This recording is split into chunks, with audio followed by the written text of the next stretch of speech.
Ladies and gentlemen, boys and girls, non-binary, distinguished guests, welcome to Ridiculous, the Life of a Clown. Hello, and welcome to Ridiculous, Life of a Clown. Today with me is Scott Nery. Scott, tell everyone who you are and what you do. Hi, everybody. I don't know what I do. I'm a longtime entertainer, starting when I was a kid doing magic shows, and I've produced shows. I've created and consulted. I've written and performed a lot of stuff, including contortion, juggling, magic, other circus stuff, and I've been a stunt double in movies. That's very cool. That's a lot of stuff. Yeah. What brought you to being a performer in the first place? When I was a kid, I mean, I didn't understand this at the time, but what I loved about magic tricks was that they could kind of give people hope, a feeling of hope. They gave me a feeling of hope.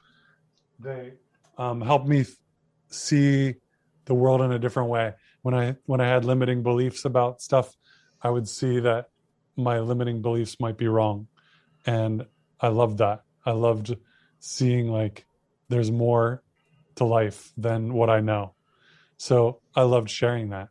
And I started doing magic tricks when I was 7 years old, and then started doing shows when I was 11. And I loved that feeling. And I love doing it for adults, like especially because they had so many more, it was so much more visceral, the reaction I would get from adults, to break down those ideas. I don't know what I thought at the time. I just thought it was neat, I guess. I was like, oh, this is cool. But that's when I looked back, that's what I realized was really crucial to me. And that's what carries me through now. Like, I get so excited by people who are doing something that's beyond what I thought was possible, or whether it's athletes or whatever. I just get pumped about that stuff. Or when somebody's a genius on stage, like, how do they come up with that stuff? How do they say that stuff? How is their worldview that way? Like, that stuff is fascinating to me. That's super cool. What was your first magic trick? How did you physically get started? I'm not sure what my first magic trick was. I remember when I was young, we went to Disney World, and all I wanted to do was go to the magic shop. But then I had this one trick that was it was a box about the size of a card, a little bit bigger than a playing card. And if you turned it over one way, one card would be in it. If you turned it over another way, a different card would be in it. It had this like magnetic floor in it or something. And I showed it to my neighbor, and he said, go show it to this other neighbor. And I went and showed it to this guy, and he was like, come into my basement. And I went into his basement, and he had magic tricks all over the walls.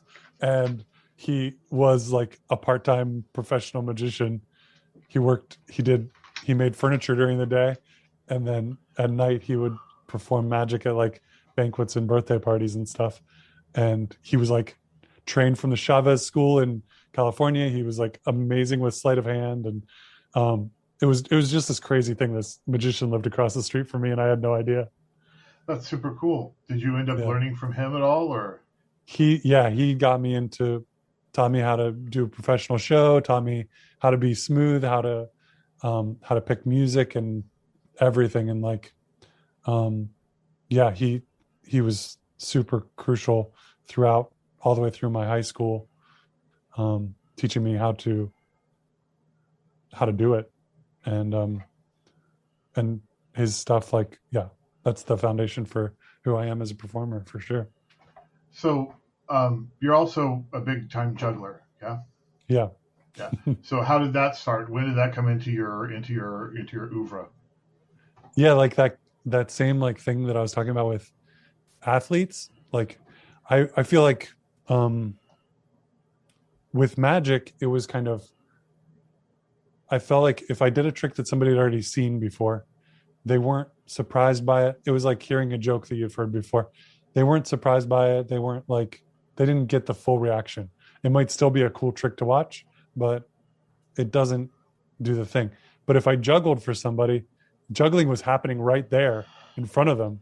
So they were pumped to, like, they were still experiencing the whole thing right there. So I love that. And I started pursuing juggling more because it felt more real. It felt more in the moment. And I didn't understand that people could make up their own magic tricks and create their own shows like that, because that isn't how I just got stuff out of books and from magic stores and stuff. But eventually you grew into a creator as opposed to just a performer. You're a performer creator, yeah? Right, yeah. But I went through juggling and then other creative things before. I don't do very much magic now. I do more physical stuff usually. Okay. Physical comedy, or I know you do escape art. What all do you do? Yeah. So I do contortion and juggling and other circus stuff. Like I've done stilt walking and unicycling and all that stuff for movies. And then I do some physical comedy stuff. I created this thing called Slapcon. It was it was 3 different conventions. It was an annual convention for 3 years, and it was a way for stunt people and clowns to get together and teach each other and explore what slapstick could be, because I loved Buster Keaton and I wanted to see what we could do now. That's so cool. That's incredibly cool. Subcon, was that in California? Yeah. So the idea was like people paid this like small amount of money to, all their meals were taken care of, because I wanted it to have kind of a summer camp feel, and everybody came in. Everybody got to help cook and make the things happen. And then we had a few meals brought in, and the space was taken care of and everything. And then like Jimmy Slonina, who's worked with Cirque du Soleil, and a bunch of different like amazing people, Stephen Haves, who's worked with Cirque du Soleil as a director. All these different people came in and taught workshops, as well as like an Alexander Technique teacher who helped with body mechanics. Donald Petrie, who directed Grumpy Old Men and some other like comedy movies, and it was just amazing, like bringing all this stuff together for clowns to try to explore what that, because I think that clown classes don't usually focus on that kind of, how do you stay safe and how do you make something that how do you maximize on what slapstick can be. I know really cool. when we were in, getting the dogma of the clown conservatory, slapstick was a very small portion of what we learned. We didn't get to focus on it for a really long time. So you're a contortionist, you're a juggler, you're an escape artist, you're a magician, you're a performer, you're a teacher, you're a consultant. That's a lot of different stuff. Yeah. What is at the core of what you do? What is integral to your work? What is at the basis of who you are and what you do that connects all those things together? Well, I really love the humanity of entertainment, and I love the power of entertainment done well. So it's kind of, it comes back to that feeling that I had when I was a kid of giving people hope or getting hope from an entertainer. And I want to, I get teary eyed at a great comedy show, I get so passionate and fueled by this desire to create more, learn more, and serve it to more people.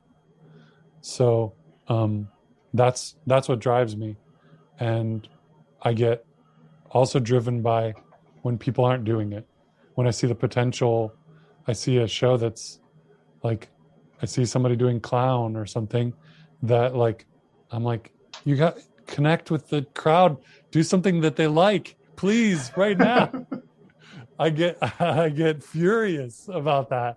I'm driven like so hard by people in this realm of so much potential doing so little with it that, and I don't think everybody does that, but I think 99% of art sucks. So so yeah, I'm really passionate about creating an environment where audiences can be led to a feeling of fulfillment and a feeling like that feeling of like magic, and that feeling that I, as an audience member, as a person, am capable of more than I ever thought. And I am powerful and wonderful just by being a human. I love that. That's what I want to give. That's very cool. So talk to me about the consulting work you do. The consulting work has been really fulfilling for me because I'm like, I jumped around so much and did so many things and learned so many skills for so long. I I was like pretty frustrated a lot of times by not really progressing in one direction. I just like, it's ADD, I guess, or like a lack of commitment or whatever. But I liked getting good at a lot of things, but I just didn't pursue one thing for a long time. So now with the consulting, I can give all of that suffering, I can give the results of all that suffering to my clients. I can help them connect the dots between like what is a good, how does marketing work with, how does entertainment work with, what is your character with, who is your audience with, how do you illustrate that with, how do you design a website for that. So like when I have these like I have all these Slumdog Millionaire kind of moments where I'm just like, oh, that thing goes with this and this thing goes with that, and I know all this stuff and I can help you fix this stuff.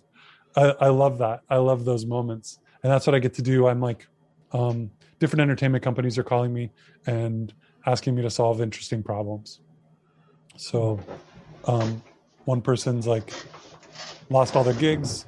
They lost all their in-person gigs, so I like helped them figure out what their value was. And he was like trying to go toward Zoom shows, and I was like, I don't think Zoom shows are going to be your thing because you have all this stuff over here, all these skills, so we can put this thing together. And like on his second call, I helped him land like a $9,000 gig making a content for somebody. So like that stuff's been really fun, to help people realize what their value is. And if I'm just here like directing people in little ways and sending them off to do their thing, then I'm like making way more entertainment for the world. So it's baller for me. Yeah, no, that's great. How did you transition from being purely a performer to being a consultant? Well, I had all this experience and I had all these people that knew about the things that I was doing. And then before the pandemic hit, I started getting on Zoom and doing online classes, teaching online classes in different aspects of entertainment and marketing and stuff like that. And then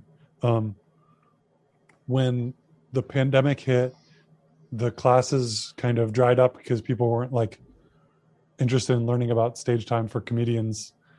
They were because they didn't have a stage. So I was like, so people started all of a sudden calling me and asking me deeper questions. And some people were like, needed help psychologically. They needed like mental shifts. Some people needed to be guided through a process of like negotiating with a client or something like that. So I got to dive in deeper and give a more committed approach to people. And that became way more valuable to me than an online class. I feel like there's a lot of online stuff you can learn online, but being for the badasses in entertainment, they need like something different. They need like an advocate, a personal connection, someone who can really communicate with them, and somebody that listens. Yeah, that's what I need too. Going back to being a performer, how do you go about creating new work? Um, a lot of the stuff that I did was in response to something that was already happening. I would go to see a magic show and I'd be like, this sucks. Uh, they're missing the point. I can do this better. And that would motivate me. And then, but a main thing was like I always started pretty low stakes. I've been driven my life by a fear of criticism. So, um, so I started on the street when I started performing a lot after high school. I started doing street shows, and that's how I started doing juggling. That's how I found my persona. That's how I did really powered up by just doing like 5 shows a day in front of 200 people on the street. That totally kicked my butt and taught me how to do it. But it was also super low stakes. Nobody knew that I was out there. Nobody knew who I was. I didn't have a reputation to protect. I was doing it for cash, so I didn't get paid in advance. Like I could dump a show if I needed to. I could walk away.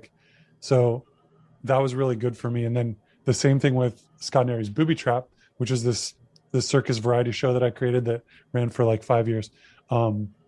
It started out as an open mic night, and then I just kept calling people and telling them to come, and that pressured me to get better. But it started out with no expectations. An open mic night in Los Angeles, nobody likes those. They're terrible.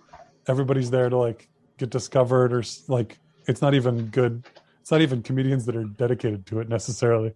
So I made this like circus variety open mic night thing, and then after 3 weeks, this 27 different acts showed up, and I was like, oh, we need to limit this. We need to figure this out.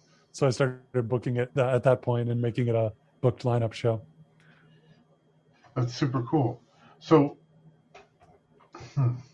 when you are creating work, going back to that, what is your litmus for knowing that it's going to be good before you get in front of a crowd?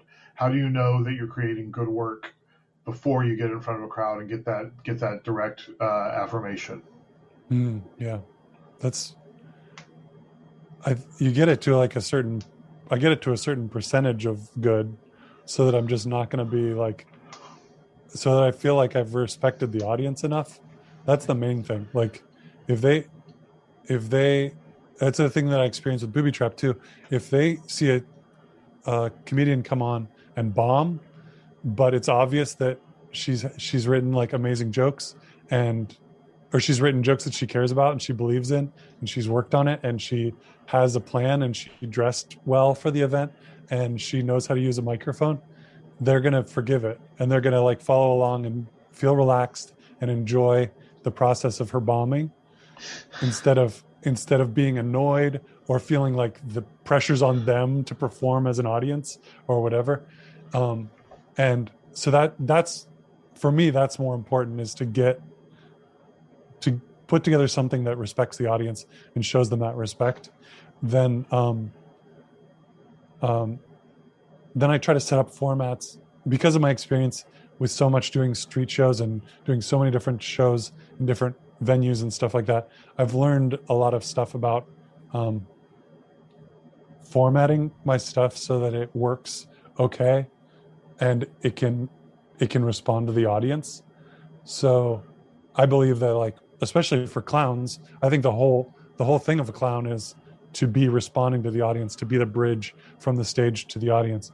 So creating so I would, instead of saying that I'm going to do this thing and this thing and this thing and have it all scripted out and all second by second planned out, I want to figure out what chunks I'm doing, how to segment up my situation. So instead of like, I'm going to walk to the front of the stage and I'm going to trip and I'm going to fall and I'm going to look up at the audience and they're going to laugh, and then I'm going to walk over to the right side of the stage, I would go, I'm going to walk forward, I'm going to trip, I'm going to fall, I'm going to look up at the audience and see what they do. And then I'm going to respond to that. Either they're laughing or they're silent. And then I respond to that, and I have like pieces built for each piece, but I don't know what's going to work for an audience. I don't know. Like the most genius people that I've ever seen on stage, they're terrible at it. They're just trying things out all the time and trying to make it work. That's been my experience. That sounds a lot like the Commedia approach of having your beats, having your chunks, and then stitching them together as fits the moment. Yeah, that's super cool. Hate saying but you're so good at it. I'm very good at saying it's one of my top tier skills. As a performer, what is the show or role or performance, or a show, role, or performance that you're most proud of? Not necessarily but just a show, role, or performance that you're the most proud of. Yeah, I think that Booby Trap has been really great. I really love using all of me. I love feeling used, like completely spent for every asset that I have. I think that that's like a normal thing. I think that's what fulfillment is, right? It's the feeling of being just like being useful. Like if somebody asks me for a piece of advice on one thing, I feel like I'm not. I feel like you can get that information anywhere. Like you don't even need my time.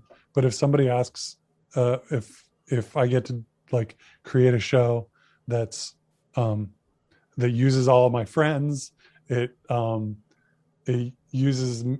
It was very difficult for me to MC that and learn how to MC it because it was 15 acts in a night. So I wanted to make it not monotonous. So I had to take all the experience that I had MCing and all the things that I'd seen and all the ideas that I'd had about changing tempo in a show. And I had to incorporate those, and I had to like use my marketing knowledge to get people in the door. And so like having all that stuff come together is like awesome for me. That just like makes my blood feel electric. And the performances, because I got to do it over and over again, we did like 250 something shows. I got to really figure out what that was, figure out how to do that, be in that realm. And I just felt that, like, I don't know if you've watched like the Rat Pack, but I love the feeling of the Rat Pack guys, like watching them on film. They're like so relaxed and so solid in who they are as performers, and what they're like, everything's so easy because they were doing like 15 shows a day in theaters, performing arts centers. So I got to that. Like I felt like I started getting into that groove of like, hey, I just show up on stage and it's so easy and we're here to have fun, and that guy just said something that's cool and whatever. Like I didn't feel like I had to push anything. I didn't feel like I had to. It felt great to be able to bring that kind of energy to the stage. So it starts with starting out at having no stakes, and then building the skill to the point where the stakes are reduced again. So you're starting out with no stakes. You're going through this entire process of tension building, and then getting to a point where again you're at a comfort level. That's really nice. Yeah, thank you. On the other end of the spectrum, go ahead. Yeah, I think that the stakes, it became like, oh, a celebrity's coming to the show. That's cool. Like, I hope they like it. That's what it became. It was really neat to go through that. And then it was the same with performers. Like there were different entertainers that would pop in and do the show. And at first I was like, oh man, this audience has to be set up perfectly for them. They have to be in the exact right position in the show. Everything has to be right. And then eventually it was just like, here we are. All right. We're all just grooving along. And it was, yeah, exactly that. Like, that's a funny perspective on it that I didn't think of, the stakes being lowered again. Going back to the opposite of that question, instead of the show that you're most proud of? Well, not necessarily the opposite, but a skew from that. What's the weirdest gig you've ever done? I I performed at a friend's wedding where I ended up taking a little kid that was heckling me. I spilled some water on the stage, so I took him and I mopped the stage with him. And my friend's mom she booed me. The audience laughed, but not her. Yeah, that was a weird one. It's hard. I've done like church basements. I've performed in arenas and amphitheaters for 10,000 people. I've done like a lot of different things, and for me, I've felt like an underdog for a really long time. So I always kind of looked at them as experiments and opportunities to learn something. So so those kind of things were like those weird, the shows that other people might think of as downers or weird things. I would like take a long walk afterward and go, okay, all right. Well, the door was open in the back. I could have done a thing with the door, and I didn't even respond to what the MC said about me. So that could have been, I could have slowed down. I didn't have to do all the tricks. I could have slowed down and talked to the audience because they were feeling uncomfortable because somebody had just caught on fire the act before.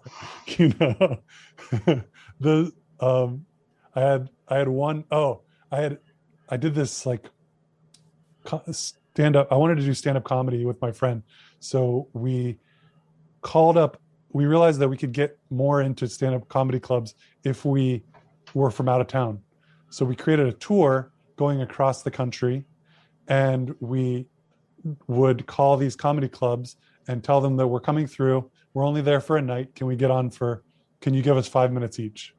And this one place in Arizona, I didn't really know what I was doing. I had a collection of jokes, and I would get up and do them, but I was still like poking around and trying to figure out what it was. And we were in this we went to this thrift store during the day, and I saw this spandex suit that I thought was really funny. So I decided to do all my like one-liner dry humor jokes in this full spandex suit, which made me look very not well endowed. And it was it was just weird and not called for in a comedy club. I got on stage, did 5 minutes.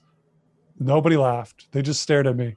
They were so confused by what I was doing, I think, and why I would wear that outfit and how embarrassing it must be for me to wear it or whatever, that they just stared at me. The feature act came on and did 20 minutes after me, where he just talked about me the whole time and just killed. He just destroyed. And so that was a pretty messed up one, but I loved it. And then I went up to the club owner afterward and I was like, that's the best that's ever gone. And then vroom, we were out of town.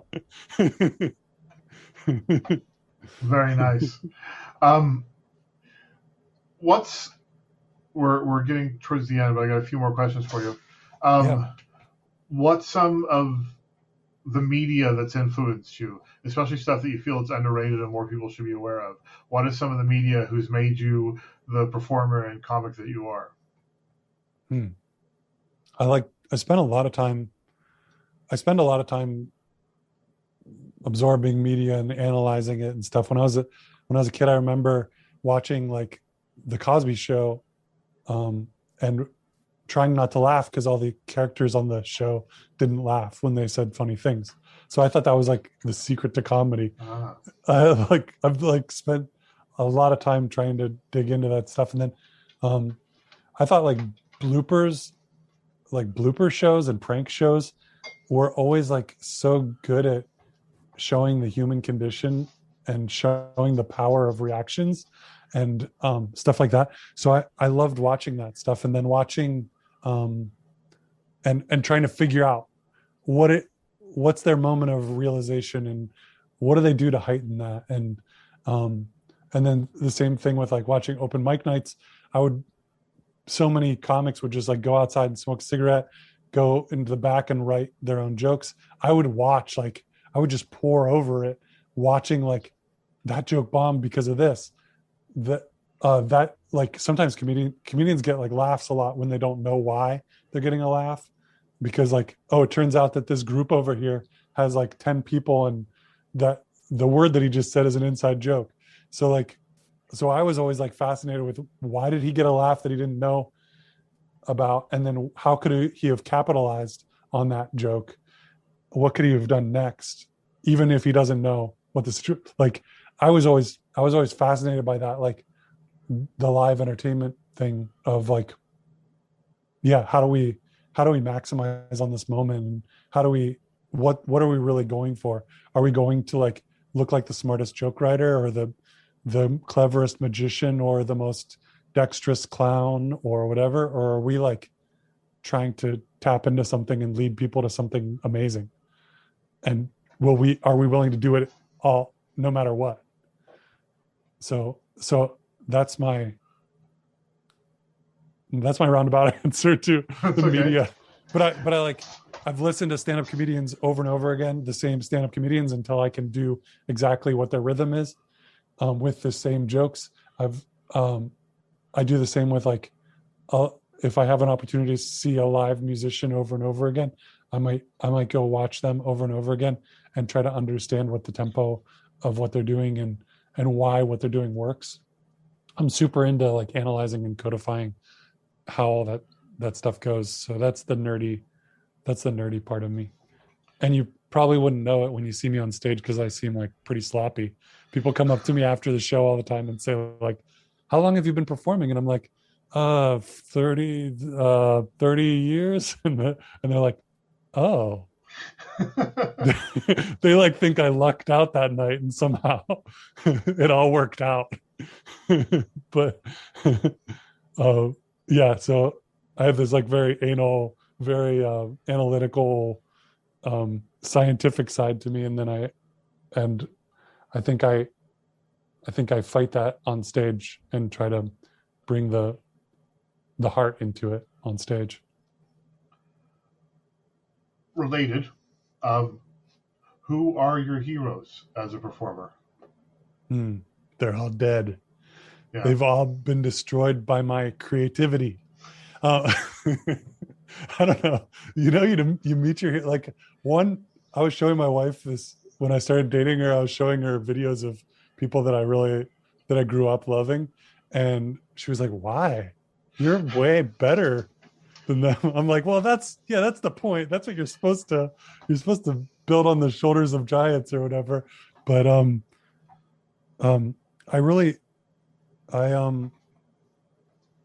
the thing that I started admiring the most in the past few years is people who just stick to a thing and just build it. Like the vaudeville people that would do one act super solid, like the Joyers. Is that what their name is? It's a duo that does like hand balancing. Okay. The lady's laughing the whole time. There's a clip of it on TV. It's really funny. Amazing Jonathan. David Copperfield was an idol for a long time. These people that just like work it over and over again and like stick to it until it's nearly bulletproof on stage. I love that. I love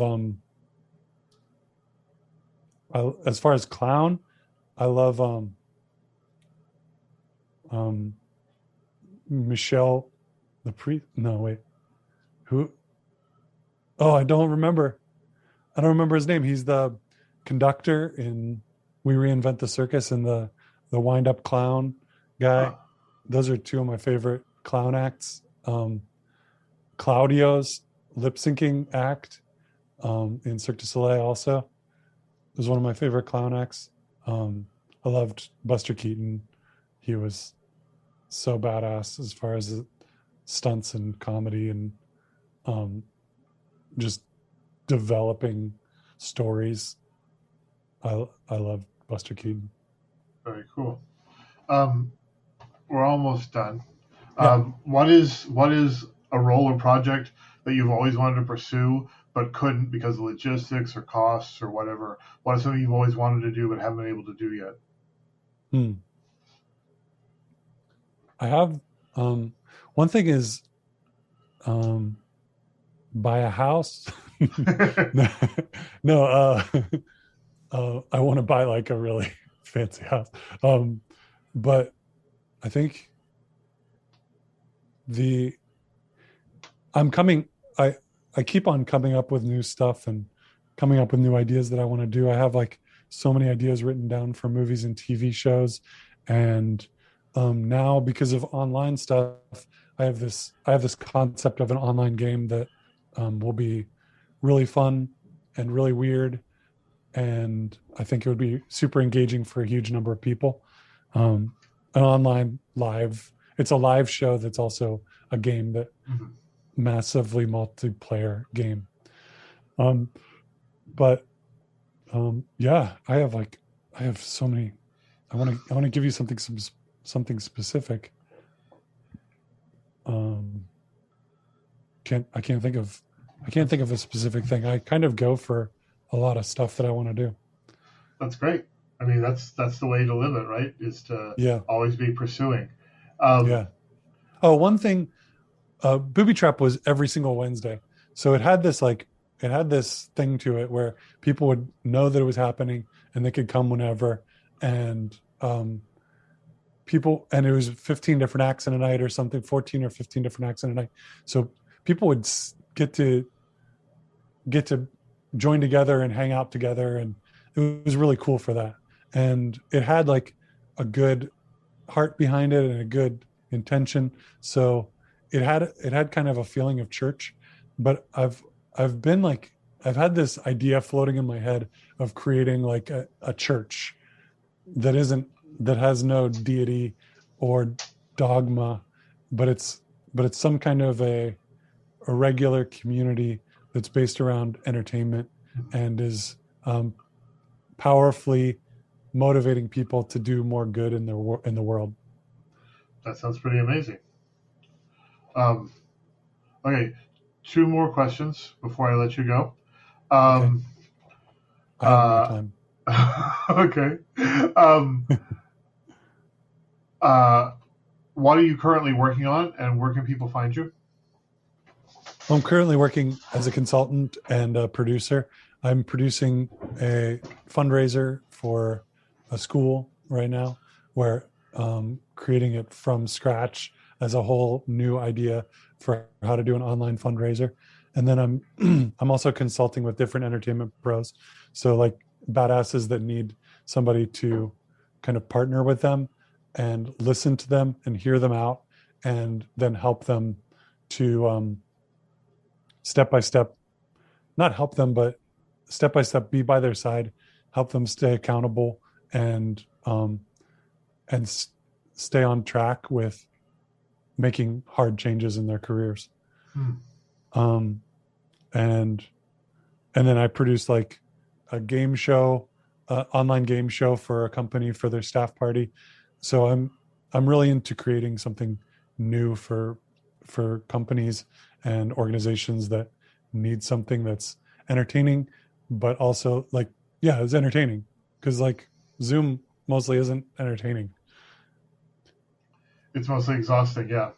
Yeah. We're working on a couple of shows right now, and building them both as the idea of a Zoom show and an in-person show, so we can pick a direction once we have an option, because the ideal would be to do the in-person show and not do the Zoom show if we could avoid it.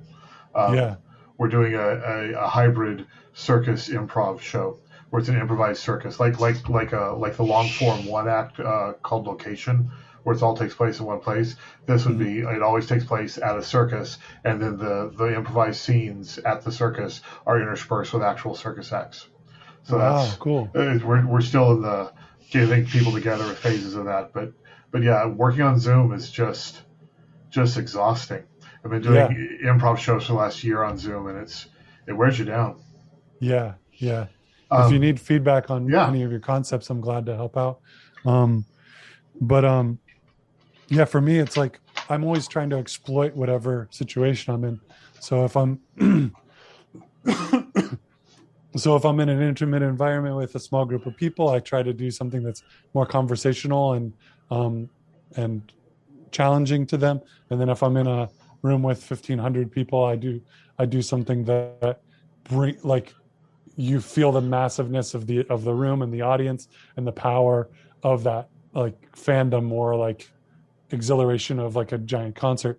So I'm always like, the same with Zoom. I'm like, what are all the ways that people can't interact in this normal way of like clapping and laughing, and people need to feel that kind of interaction. So how do we bring in new interaction? How do we make, like, if my normal, like, if I'm usually getting like one suggestion from the audience, how do I get 20 suggestions from the audience so they feel like it's more broken down or whatever? And like with the staff party that I did online, I was like, there are 550 people in this Zoom, and if they feel like they can't be picked on at any moment, they are not going to be that engaged. They're not going to be that into it. So I gave them like opportunities to come into the games at a bunch of different times, and made it always feel like they were on edge. Brought up like how big the prizes were, and made it like constantly like elevating what the thing was, and then making it conversational and as interactive as possible, and then also engaging them with chat stuff that they could do in the background while they weren't participating, if they weren't participating on screen. So like I'm always just like trying to exploit all the opportunities that I can to like, well, if I do this like a TV show, it takes away I'm not going to have as much production quality. I'm not going to have it be as quick. I'm not going to have the like celebrities of a TV show. So what am I left with? Not much. If I do it like a live show, I'm not going to have clapping or laughing or rubbing up shoulders against somebody else. I'm not going to have the like pulling the audience around with me and like getting them, like completely manipulating them like usual, because I can't hear them. So I don't know if they're mad at me or not. So I take away all that stuff. What do I have? Not much, yeah. So this past year has been like really cool for me to like dig into this stuff and figure out what's working for people and what's not working for people, and what can I do that nobody else can do. And it's been really fun examining that stuff. When you're, yes to all of that. You're Scot.fun. Yes. And jugglegood.com. Where else can people find you if they want to connect with you? Just I'm on Facebook all the time. If you want to follow me on Facebook, you can. I think I have all my friends loaded up. And I am part of different performer groups, but you can send me an email, scot1t.fun. You can go there and get my email address and contact me. I'm glad to talk. I don't know. And last question before I let you go. If you could tag 3 other people to be on this podcast after you, who would they be?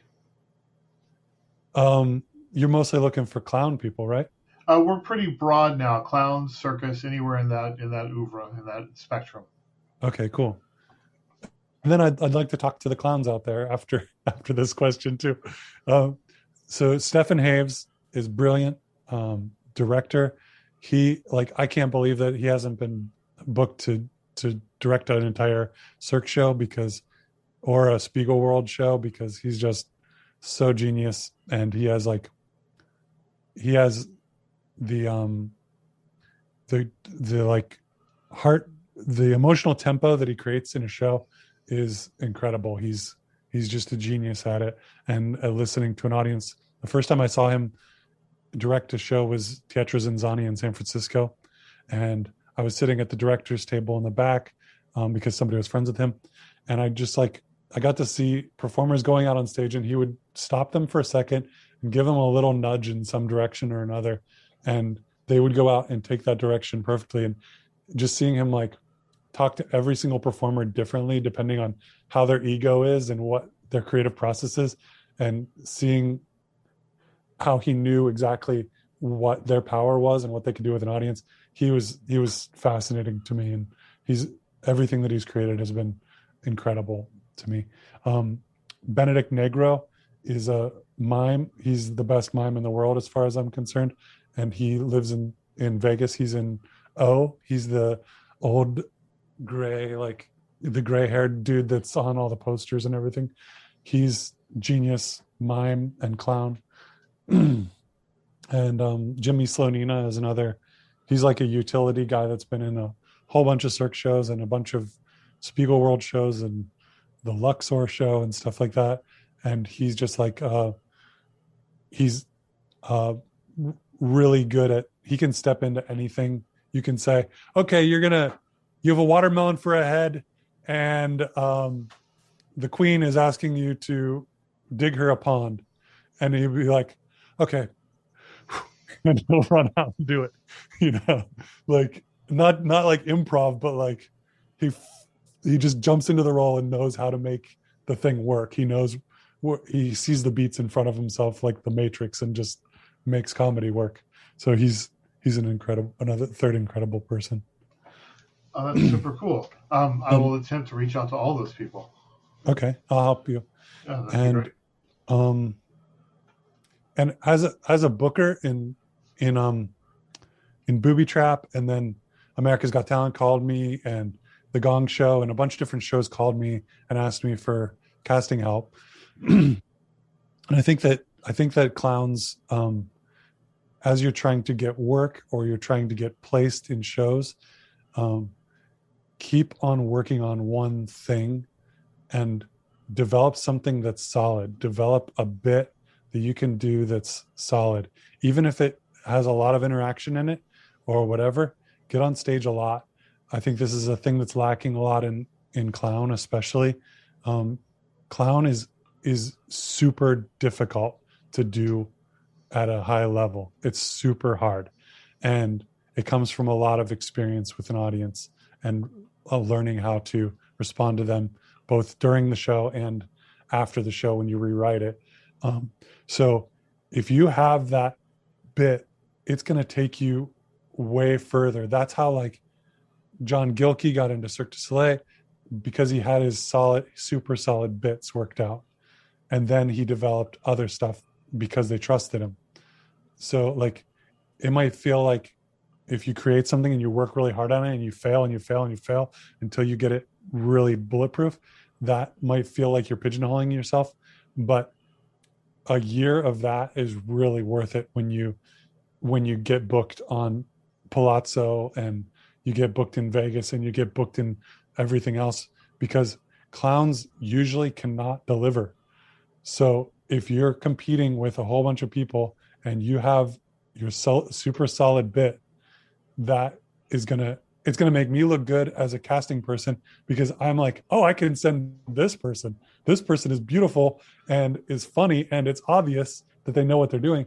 That like, you become a tool for other people to use, that they're excited to use you. So that's what I really want to encourage the clowns out there that are exploring stuff and playing with stuff. Really, like, once you figure out what your sense of humor is, or you come up with one idea that you think is pretty cool, then go for it, develop it, and get it in front of people as much as possible. Even if you're doing solo Zooms with people and forcing them to watch your stuff, like figure it out and drive it home, and you will have a lot of success. Whether it's success just getting in shows with other friends, whether it's success of like developing future stuff, or a success of getting money. This is the biggest thing that's going to put you in the 99th percentile of performers as far as clown. That's really cool, Scott. Thank you. That's some really amazing advice. Okay, I think that wraps us up for today. Okay. Thank you so much for being on the podcast. This is so nice of you to have me. I really appreciate it. It was great for you to come here and be here. Well, I've been but great for you to be here and join us through Zoom. And we'll talk again soon. Thank you, man. Thank you, Gherkin. Right, I'll see you later. Bye-bye. And hey, Scott put up a special page on his website just for our listeners. Please check out Scot scott.fun/pickle, and he'll answer your questions that you may have about just about anything. scott.fun/pickle. Thank you for joining us today on Ridiculous Life of a Clown. This program, as always, is made possible by your support through our Patreon, which you can find through www.picklewater.com.